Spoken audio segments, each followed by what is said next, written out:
Spacetime distortions are weird. Really weird. We know from playing through Legends Arceus that Giratina can tear holes in spacetime, which it does in order to drive Dialga and Palkia mad, hoping that it will draw Arceus out into the open. But with the legendaries of Scarlet and Violet, Koraidon and Miraidon, also looking to have some connection to eras of time, or maybe even time travel itself, I wanted to look into exactly how time travel works within the Pokemon universe. To answer that question though, I'm gonna have to dive deep into both the cosmology of Pokemon and real-world theoretical physics, so I'm gonna need some help. Hey Pokemon Masters, Keeper Toby here, and Captain Fidget has pulled me in to help shed some light on this super dense subject, because gates to other dimensions have appeared before in Pokemon, not just the time-space distortions. There's the Ultra Wormholes in the Alola region powered by Solgaleo, Lunala, and Necrozma. Their energy has been studied by the Aether Foundation scientists. On top of that, atop the altars of the Sun and Moon in the Alola region, there is yet another type of gate to another world, visually distinct from the Ultra Wormholes. These, when you approach them with Solgaleo and Lunala, will take you to yet another version of Alola. And of course, we cannot forget the old link cable. The link cable, named for this bit of technology that allowed you to trade through old copies of Pokemon games, is in fact a in-canon piece of technology that allows scientists to use infinity energy to transfer things between universes, including meteorites, using that infinity energy, the life force of Pokemon. So it seems that these interdimensional pathways are becoming more and more common as the generations go on. I wonder what Pokemon's up to. So what is actually occurring in all of these instances? Though each of these tears in spacetime are unique, they all would be classified as wormholes. Or if we want to get fancy and technical, Einstein-Rosen bridges. In theoretical physics, an Einstein-Rosen bridge, actually, you know what? I'm going back to wormhole. It's far easier to say. Wormholes act as a tunnel between 2 points in spacetime. And yes, that's space-time, not space and time. Even in the Pokemon universe, the realms of Dialga and Palkia, the rulers of time and space respectively, are said to intercept in a double spiral to shape the world. And in our real world, according to Einstein's theory of relativity, both space and time are interwoven, and what we consider to be the force of gravity is actually the curvature of spacetime. Without getting too technical, the theory suggests that the larger the mass of an object, the more it distorts spacetime, both pulling things towards it and making time move slower around it, relatively speaking. What all this effectively means is that if you were to pass through a wormhole, you could come out the other side in a completely different part of space, a different part in time, or even a different universe entirely. Although yet to be observed, there are a number of theories around how a wormhole could exist and the properties it would possess. One of the earliest hypotheses suggested that wormholes were essentially what happened when you pass the event horizon of a black hole. A black hole, in terms of general relativity, occurs when an object with an incredibly large mass is compressed into an infinitely dense point. This point is called a singularity, and it causes spacetime to collapse in upon itself. The event horizon then is the circumference around the black hole, which once passed, nothing can escape, not even light. It was thought that on the opposite end of a black hole in a parallel universe existed a white hole, which, contrary to its counterpart, had an event horizon from which nothing could enter, thus spewed matter out into the universe. A universe that, when compared to our own, had time that ran in reverse.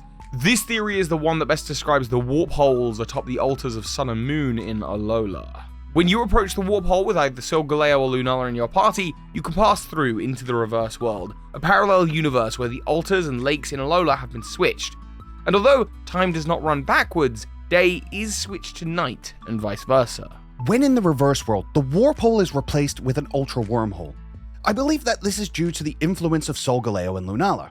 You see, as cool as the idea of being sucked up in one universe and spat out in another is, the theory that suggests that wormholes between a black hole and a white hole could exist also states that it would take an infinite amount of time to pass between event horizons, and that space between the two horizons is compressed so tight as to basically be non-existent. So instead, Solgaleo and Lunala make use of cosmic strings to traverse the multiverse. Cosmic strings are theorized to be like wrinkles in the fabric of the universe that have existed since its inception. It's suggested that at the beginning of our universe, when everything was tightly packed together at the very start of the Big Bang, quantum fluctuations pinched together points in spacetime. Remember, 2 points in spacetime connecting is all a wormhole is. And if a cosmic string were to pass through these 2 points whilst they are still touching, as the universe begins to expand, so too with the distance between the wormholes and the length of the cosmic string. Effectively, It's possible that our universe is littered with an entangled web of wormholes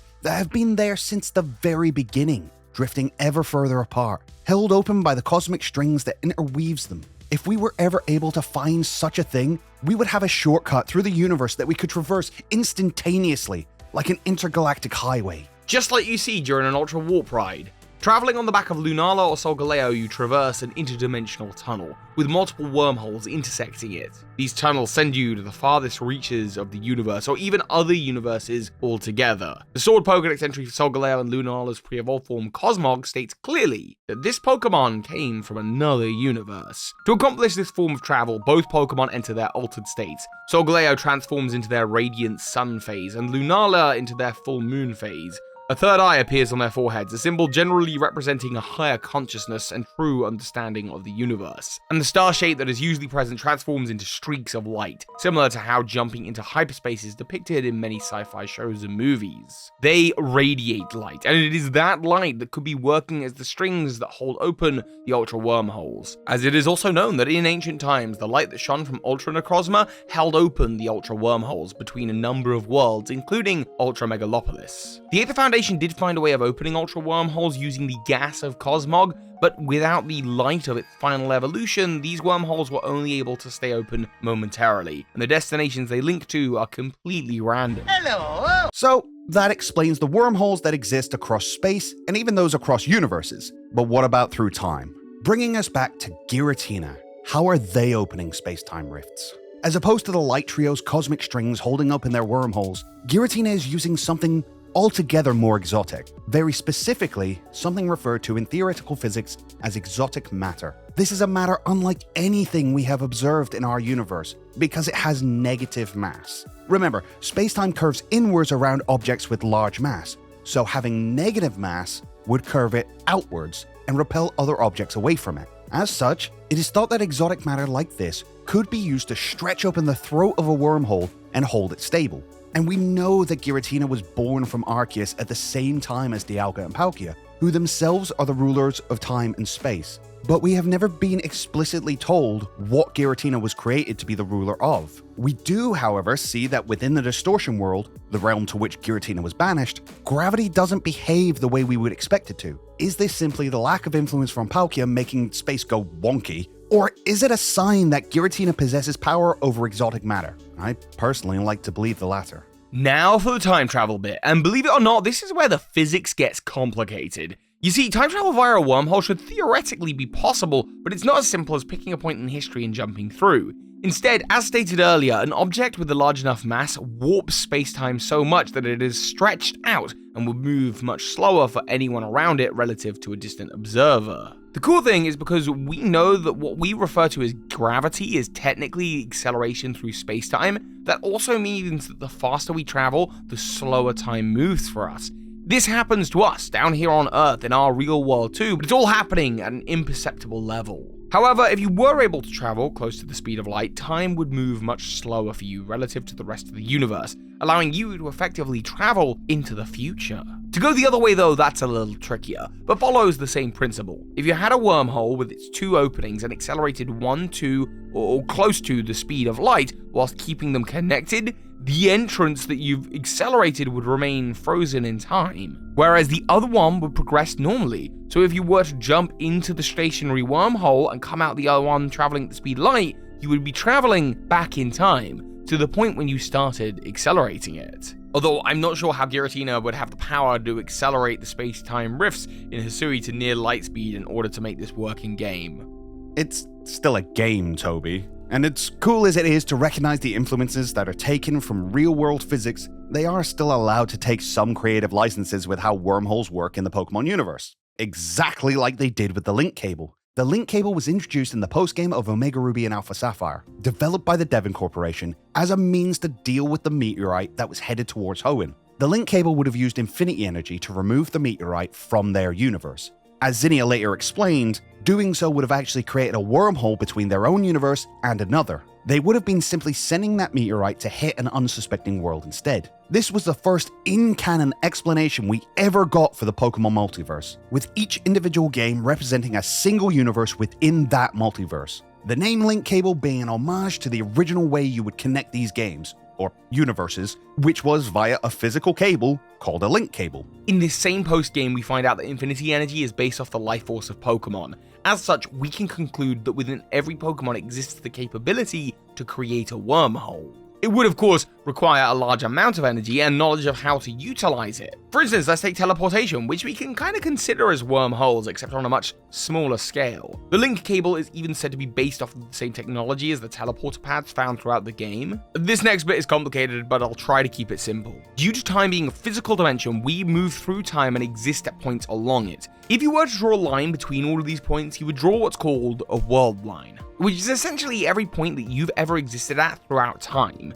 The move teleport only allows us to go back to a Pokemon Center that we've previously visited, so it would be possible that a Pokemon using teleport is actually creating a wormhole between fixed points in their own world line. The complexity of such a feat would explain why only the smartest Pokemon have the capability to teleport. A much wider variety of Pokemon still have the ability to alter gravity, with the move, Gravity. And as we know, gravity is simply the curving of space-time, and were they able to manipulate it far enough, they would have the ability to collapse space-time into a singularity and develop a black hole, which is mathematically identical to a wormhole. And lest we forget, Gardevoir is already said to be capable of creating black holes. So, with enough Infinity Energy, Pokemon can do incredible things. But the first time we were introduced to Infinity Energy was through Mega Evolution. Is it possible that Mega Evolution is also tied to wormholes in some way? Well, given the animation that we see when Mega Evolution occurs, the Pokemon compresses down before exploding out into their new Mega form.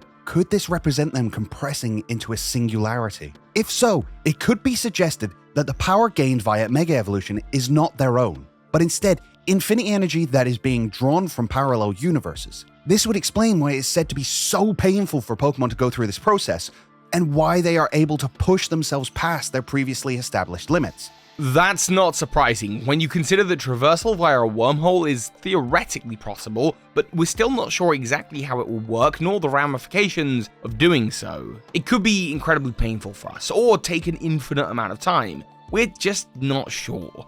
As far as the Pokemon universe is concerned, every time the player character uses a wormhole in the games, they are guided by a Pokemon with knowledge of how they work. In Alola, you ride on Solgaleo or Lunala. In Legends Arceus, Arceus themselves guides you through. Other humans who have been unfortunate enough to be unexpectedly sucked into one haven't fared so well. Take for instance Ingo, who arrives on the shores of Hisui with no memory of who he is and where he's from, much in the same way as Annabelle, who traveled between universes from a Hoenn in the non-Mega timeline to the beaches of Alola. It's also possible that the looker that we meet in Oras, who winds up on the beach without his memory, also went through a similar experience. Perhaps this is the ramification for unexpectedly falling into a wormhole that suddenly springs into existence. Without the guidance of a Pokemon who knows how to traverse a wormhole, experiencing the extreme warping of a space-time could have any number of effects on a person. These fallers are lucky to have only lost their memory, and of course to have not been lost to time. It still amazes me how much real-world science,